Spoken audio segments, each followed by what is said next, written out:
बच्चों अब जो है इस चैप्टर में बहुत ही महत्वपूर्ण नियम बताने जा रहे हैं हम। विद्युत धारा वाले लेसन का ये कह लीजिए कि बहुत ही अच्छा नियम दिया किसने, किरचॉफ ने। और किरचॉफ के नियम को समझना अति आवश्यक है। यह हमेशा दिमाग में रखिएगा कि किरचॉफ के नियम शब्द आते ही अगर दिमाग में यह चीज हो जाए कि किरचॉफ ने कितने नियम दिए थे, 2 नियम। प्रथम पहला नियम और क्या है, दूसरा नियम, जिसे आप प्रथम नियम भी कह सकते हैं और द्वितीय नियम भी कह सकते हैं। प्रथम नियम को संधि का नियम कहा जाता है तथा दूसरे नियम को पास का नियम भी कहा जाता है। अब हमारी समझ में यह बात जरूर आ रही होगी कि आप लोगों को इतना समझ में आ गया होगा कि किरचॉफ के कितने नियम होते हैं। तो दोनों नियम को समझना बहुत ही जरूरी है। पहला नियम है संधि का नियम। संधि के नियम में इन्होंने बताया, जैसे मैं आपको बताऊं कि परिपथ में ऐसा होता है कि एक ही बिंदु से कई तारों को जोड़ा जाता है, कई चालकों को जोड़ा जाता है। तो कुछ चालक में धारा संधि की ओर आती है और कुछ चालक में धारा संधि से क्या है, दूर जाती है। तो किरचॉफ ने बताया पहले नियम में, संधि के नियम में इन्होंने बताया कि किसी वैद्युत परिपथ में किसी भी संधि पर मिलने वाली समस्त धाराओं का बीजगणितीय योग शून्य होता है। बीजगणितीय योग शून्य होता है। बीजगणितीय योग क्यों लिया गया है? क्योंकि आपको बताया गया है कि धारा एक अदिश राशि होती है। मैं आपको यहाँ चित्र के माध्यम से आपको बताना चाहता हूँ कि किरचॉफ के नियम को समझिए। अर्थात संधि की ओर आने वाली समस्त धाराओं का बीजगणितीय योग सिग्मा आई बराबर क्या है, 0, जहां आई बच्चों विद्युत धारा है। देखिए यहाँ चित्र में देखिए, यह संधि है। अब आप कहेंगे कि संधि की ओर आने वाली तथा संधि से दूर जाने वाली, देखिए यह तीर का निशान बनाया गया है। इस धारा I1 को आप देखकर बता सकते हैं कि यह संधि की ओर जा रही है। I2 धारा भी संधि की ओर जा रही है, लेकिन I3 धारा को देखेंगे तो यह संधि से दूर जा रही है। I4 धारा जो है वो संधि से दूर जा रही है। I5 धारा भी संधि से क्या है, दूर जा रही है। इसका मतलब आपको इतना समझ में आ गया होगा कि चित्र के हिसाब से कि कौन कौन सी धाराएं संधि की ओर आ रही हैं और कौन कौन सी धाराएं संधि से दूर जा रही हैं। तो आपको यहाँ समझ में आ गया होगा कि I1 I2 संधि की ओर आ रही हैं और I3 I4 I5 जो है संधि से दूर जा रही हैं। तो मैं आपको बताऊं कि एक चिन्ह परिपाटी होती है। ये देखा जाता है कि संधि की ओर आने वाली जो धाराएं होती हैं वो धनात्मक चिन्ह के साथ ली जाती हैं। ये याद रखिएगा, आंशिक प्रश्नों को हल करने में बहुत ही सुविधा होगी अगर आपको कोई चिन्ह परिपाटी दिमाग में रहे तो। संधि की ओर आने वाली धाराएं बच्चों कैसे चिन्ह के साथ ली जाती हैं, धनात्मक, जबकि संधि से दूर जाने वाली धाराओं को जो है ऋणात्मक चिन्ह के साथ लिया जाता है। तो यहाँ हमने लिया है I1 I2 दोनों पॉजिटिव हैं, I3 minus I4 minus I5 माने पूरा बीजगणितीय योग क्या है, 0। अगर आप इस तरह से न समझ पाए तो मैं आपको समझाना चाहूंगा कि यहाँ पे देखिए, जैसे चिन्ह हमने लिया है, गणित थोड़ी सी समझिए। यहाँ पे गणित समझ जाएंगे तो समझ में आ जाएगा। जैसे देखिए I1 ये पॉजिटिव चिन्ह है, ये ब्रैकेट ले लिया, बीजगणितीय योग कर रहे हैं हम। I2 पॉजिटिव चिन्ह है, प्लस माइनस क्या है I3 plus minus I4 plus minus I5 बराबर 0। अब कहेंगे कि सर ये बीच वाला प्लस किस चीज को दिखा रहा है? ये बीच वाला प्लस जो है वो बीजगणितीय चिन्ह को दिखा रहा है। इसको बीजगणितीय योग को दिखा रहा है। और यह जो है चिन्ह परिपाटी का चिन्ह है कि I1 संधि की ओर जा रहा है इसलिए प्लस है, I2 संधि की ओर आ रही है इसलिए प्लस है, जबकि I3 जो धारा है वो संधि से दूर जा रही है इसलिए माइनस है। I4 जो है वो संधि से दूर जा रही है इसलिए माइनस है। I5 जो धारा है ये भी संधि से दूर जा रही है इसलिए माइनस है। अब आप जानते हैं कि पहले पद को प्लस लिखो या मत लिखो कोई दिक्कत नहीं है। Plus I2 minus plus minus का गुणा माइनस I3 प्लस माइनस का गुणा माइनस I4 हो जाएगा, ये प्लस माइनस का गुणा और ये प्लस माइनस का गुणा ब्रैकेट ओपन करेंगे तो माइनस I5 बराबर क्या हो जाएगा 0। अब देखिए हम पक्षांतर करते हैं, I3 I4 I5 को 0 के उधर लेके जाएंगे तो चिन्ह ऋणात्मक है तो कैसा हो जाएगा, धनात्मक हो जाएगा। I1 प्लस I2 बराबर क्या हो जाएगा बच्चों, I3 प्लस I4 प्लस क्या हो जाएगा I5। अगर हम देखें तो यह I1 प्लस I2 क्या है, संधि की ओर आने वाली धाराओं का योग है, जबकि I3 plus I4 plus I5 संधि से दूर जाने वाली धाराओं का क्या है, योग है। तो किरचॉफ का नियम यह भी बताता है कि संधि की ओर आने वाली धाराओं का योग बराबर होता है संधि से जो है दूर जाने वाली धाराओं का योग। अब मैं यहाँ आपको बताना चाहता हूँ कि यह जो संधि है, संधि पर जो है आवेश का संचय नहीं होता है, अर्थात बाहर से आए हुए आवेश वहां ठहरता नहीं है। या यह समझ लीजिए कि संधि पर जो पहले से आवेश मौजूद है उसे हटाया नहीं जा सकता। अर्थात कहने का मतलब यह है कि देखा जाए तो संधि पर न आवेश बढ़ता है न आवेश क्या होता है, कम होता है। अर्थात बच्चों यह कह सकते हैं कि किरचॉफ का पहला नियम जो है वह कहने का मतलब यह है कि किस पे आधारित है, आवेश संरक्षण के सिद्धांत पर आधारित है। कभी कभी ऐसा होता है कि 1 नंबर के बहुविकल्पी प्रश्न में पूछ देता है कि किरचॉफ का प्रथम नियम किस सिद्धांत पर आधारित है, तो आप यहाँ कह सकते हैं कि आवेश संरक्षण के सिद्धांत पर क्या है, आधारित है।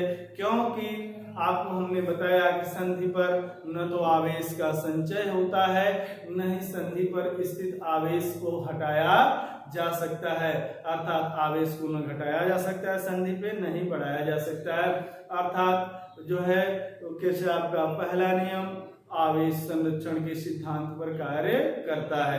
अब मैं आपको आगे लेके चलता हूँ जो बहुत ही महत्वपूर्ण नियम है और आंतरिक प्रश्नों को हल करते समय काफी भ्रामक स्थितियां उत्पन्न करता है। कौन सा, द्वितीय नियम या बंद पास का नियम। लेकिन मैं आपको समझाना चाहूंगा कि यहाँ पे अगर जिन बच्चों को अच्छे से चिन्ह परिपाटी और नियम अच्छे से याद हो जाए तो किरचॉफ का द्वितीय नियम जो है और भी आसान सा लगता है। तो मैं आपको यहाँ समझाना चाहूंगा। पहला नियम बताने के बाद जो है दूसरे नियम को हम बंद पास का नियम कहते हैं। देखिए जब हम किसी परिपथ को लेते हैं तो परिपथ हमारा ऐसा होना चाहिए कि उसमें कई प्रतिरोध हों और कई सेल हो। सेल माने बैटरी भी लगी हो, तो सेल लगे हुए हों तो दोनों का सम्मिलन होता है, यूनियन होता है। एक तरह से देखा जाए तो किरचॉफ का जो है द्वितीय नियम या बंद पास का नियम यह कहता है कि देखिए गौर से शब्दों को समझेंगे तो बहुत आसान है कि है क्या इसमें लिखने के लिए आता है तो आसानी से समझ सकते हैं कि प्रतिरोधों तथा सेलों से सम्मिलित किसी बंद पास के, प्रतिरोधों तथा सेलों से सम्मिलित किसी बंद पास के विभिन्न अवयवों के सिरों पर विभव परिवर्तनों का बीजगणितीय योग क्या होता है, शून्य होता है। अर्थात सिग्मा भी बराबर क्या होगा 0, जहां सिग्मा भी जो है विभव परिवर्तनों का बीजगणितीय योग दर्शाता है। मैं यहाँ आपको जो है समझाना चाहूंगा कि इसमें चिन्ह परिपाटी बहुत ही महत्वपूर्ण है। और एक चीज यह समझना होगा कि जब सभी टर्मिनलों पर जो है कि जो विभवांतर है या विभव में परिवर्तन है उसका जब बीजगणितीय योग शून्य है तो यह किस सिद्धांत में जो है कि दूसरा नियम जो है कार्य करता है, यह ऊर्जा संरक्षण के सिद्धांत पर आधारित है। तो पहला नियम बच्चों आवेश संरक्षण के सिद्धांत पे आधारित है और दूसरा जो बंद-पास का नियम है वह जो है ऊर्जा संरक्षण के सिद्धांत पर क्या है, आधारित है। अब मैं आपको चिन्ह परिपाटी को समझाना चाहूंगा। जैसे अगर कोई बंद पास आप लेते हैं तो उसमें आपको गौर करना होगा कि पहला है धारा की दिशा में प्रतिरोधकों के सिरों पर विभवांतर। अब एक चीज यहाँ मैं समझाना चाहूंगा कि आप कहोगे सर प्रतिरोधक है या प्रतिरोधों का है ना, प्रतिरोधों, तो ये प्रतिरोधों के सिरों पर विभवांतर कैसे निकाला जाता है। अब भाई देखिए मैं आपको बताता हूँ कि इस तरह से ये जो बनाया गया है यह चिन्ह किस चीज को दिखाता है, प्रतिरोध है ना। यह इसका टर्मिनल है, टर्मिनल है, इसके सिरों पे कितना विभवांतर है ना। अगर हम इसमें बहने वाली धारा हमें मालूम हो जाए आई है ना, तो प्रतिरोधक के सिरों पे जो विभवांतर भी है ओम के नियम से हम निकाल सकते हैं V बराबर क्या है आई आर। यहाँ देखिए धारा की, अगर या पहले तो याद कर लीजिए फिर हम चित्र से आपको समझाते हैं कि धारा की दिशा में प्रतिरोधकों के सिरों पर जो विभवांतर होता है वह ऋण चिन्ह के साथ लिया जाता है, तथा धारा की विपरीत दिशा में जब हम चलते हैं तो जो है प्रतिरोधकों के सिरों के बीच का विभवांतर धनात्मक चिन्ह के साथ लिया जाता है। याद रखिएगा ये बहुत ही महत्वपूर्ण है। फिर आपको मैं बताऊं कि जो स्रोत लगे होते हैं, जो सेल होते हैं, सेल में हमने आपको बताया है कि देखिए दो टर्मिनल होते हैं सेल में। जैसे मैं यहाँ आपको बता देता हूँ, यहीं पे दो टर्मिनल होते हैं, एक बड़ी पट्टी होती है, एक छोटी पट्टी होती है ना। छोटी पट्टी ऋण सिरे को व्यक्त करती है और जो है बड़ी पट्टी जो है वो धन सिरे को जो है प्रदर्शित करती है। अर्थात दोनों पट्टियों में अगर देखा जाए बच्चों तो एक चीज देखा जाता है कि ऋण सिरे से हम धन सिरे की ओर चल रहे हैं कि धन सिरे से ऋण सिरे की ओर। तो यह बताया जा रहा है कि जो सेल है, जो स्रोत है, विभिन्न स्रोतों के सिरों पर जो है ऋण सिरे से यदि हम धन सिरे की ओर जो है विभवांतर देखें तो उसे हम प्लस चिन्ह के साथ लेते हैं, तथा ठीक इसी का अपोजिट यदि धन सिरे से हम ऋण सिरे की ओर जा रहे हैं तो उसके सिरों पर जो विभवांतर होता है उसे ऋण चिन्ह के साथ लिया जाता है। देखिए यहाँ दो बंद पास है, एक पहला बंद पास और यह दूसरा बंद पास। अब पहला बंद पास है कहाँ से कहाँ तक, यह मैं आपको बताना चाहता हूँ कि यह पहला बंद पास है आपका। तो पहला बंद पास कहाँ से शुरू करेंगे, शुरू करेंगे यहाँ से। तो जब आप शुरू करने जाएंगे यहाँ से तो ये देखिए पहले इसमें दो प्रतिरोधक हो गए, R1 प्रतिरोध हो गए, R1 और क्या है R2। R1 के सिरों पे जो विभवांतर होगा वह क्या होगा I1 R1, ऐसे लिखेंगे V बराबर जैसे IR होता है तो I1 R1 हो जाएगा। और यह जो प्रतिरोधक हमारा R2 है, प्रतिरोध है, इसके सिरों, इसमें कौन सी धारा बह रही है, I2 धारा बह रही है। तो I2 धारा जब बह रही है तो इसके सिरों पर विभवांतर I2 क्या होगा, R2 तो पहले इन दोनों से निपट लीजिए। चलोगे कैसे, अब तुम यहाँ से चलोगे ठीक ना। तो जब चलोगे पहले बंद पास से तो ये चल रहे हो, ये किस दिशा में जा रहे हो, धारा की ही दिशा, ये देखिए एरो, ये धारा की ही दिशा है। तो यह I1 R1 धारा की दिशा में होने के कारण ऋण चिन्ह के साथ, फिर जब चलते चलते आप ऐसे आओगे ठीक ना, ऐसे आओगे तो हम पहले I2 R2 बताने, मन प्रतिरोध के सिरों के बीच विभवांतर बताना चाहते हैं। I1 R1 ऋण चिन्ह हो गया।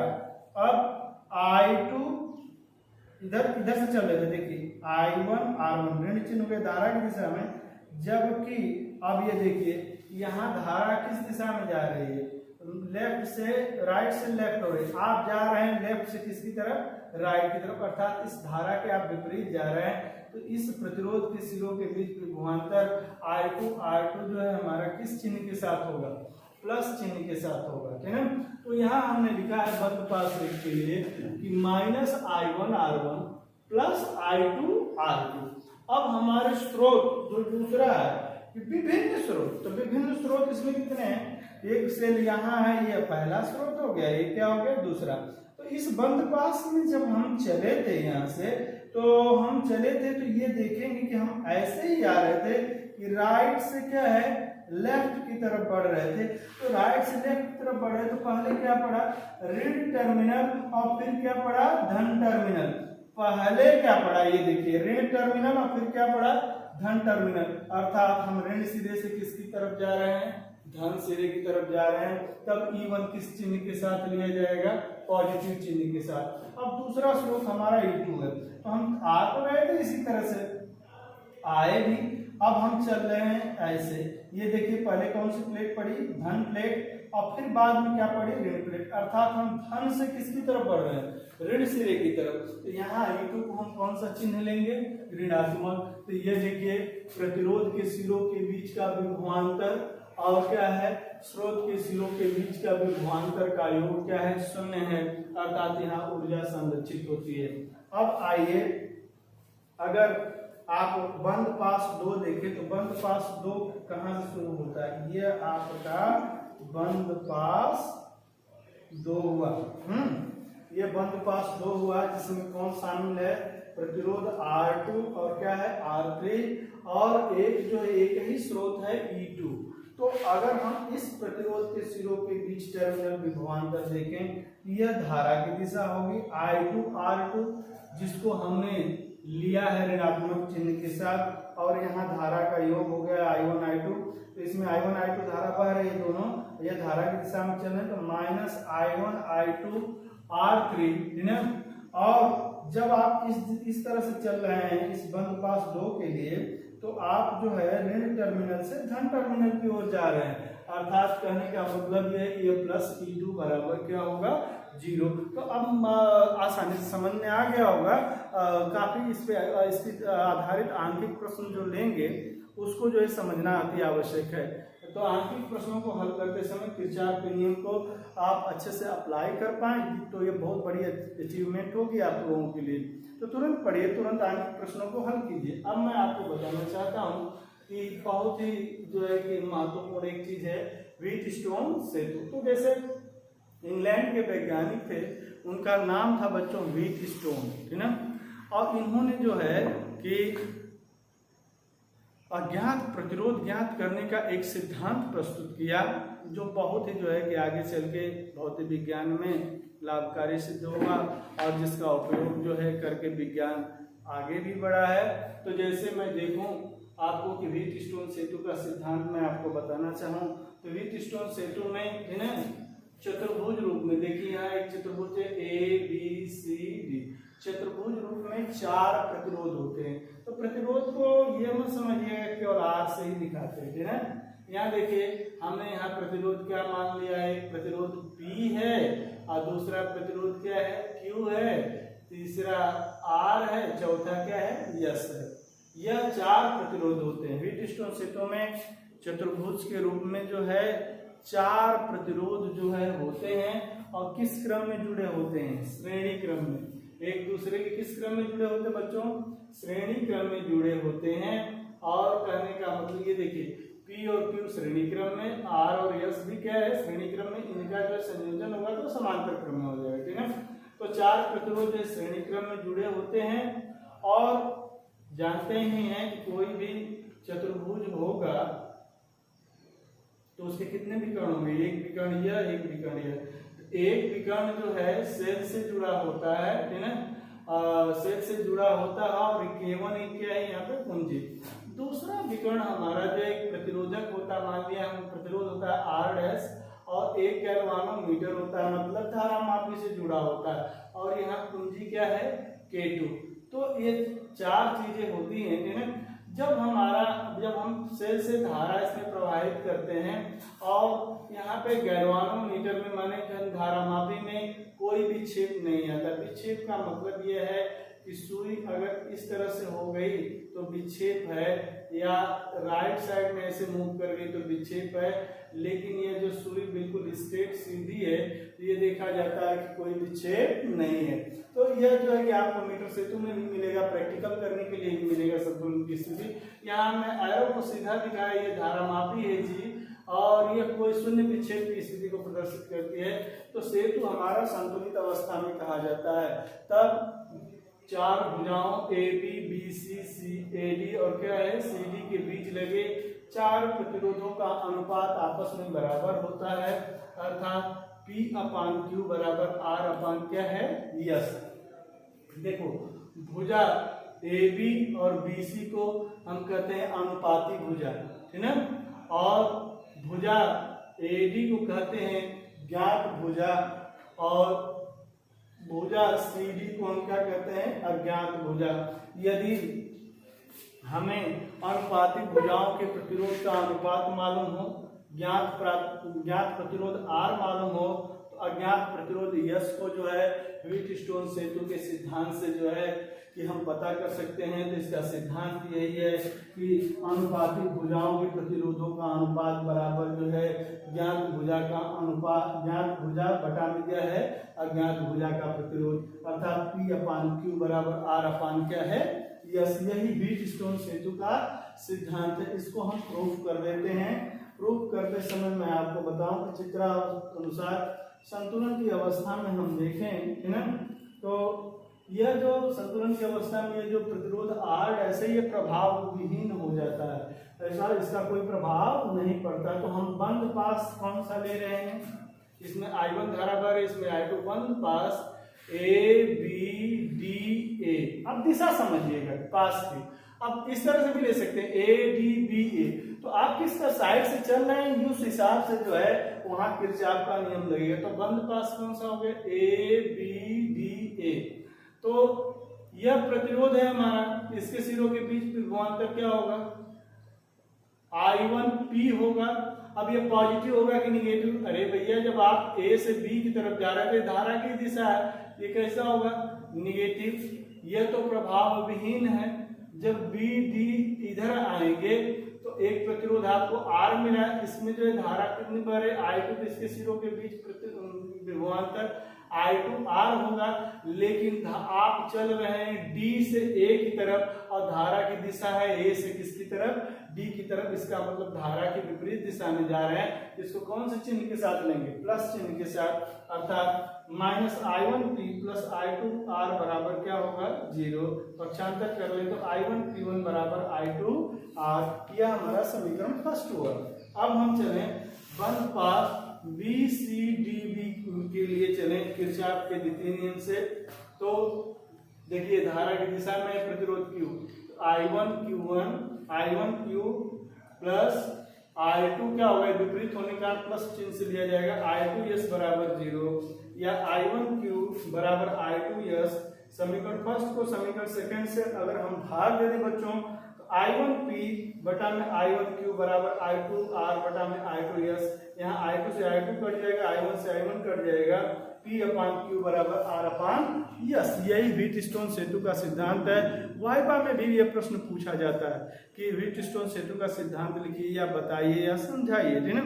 ये देखिए यदि आप जो है सेल और धारामापी को में लगे विकर्णों को परस्पर बदल दें तब भी जो है कि सेतु संतुलन में कोई परिवर्तन नहीं होता। इसलिए यह जो विकर्ण भुजा है BD और किसको AC को हम संयुग्मी भुजा कहते हैं। क्या कहते हैं संयुग्मी भुजा। तो अब याद हो गया होगा AB BC क्या है अनुपातिक भुजा है, AD क्या है ज्ञात भुजा है, CD क्या है अज्ञात भुजा है, और AC और BD हमारे जो है कैसी भुजाएं हैं संयुग्मी भुजाएं हैं।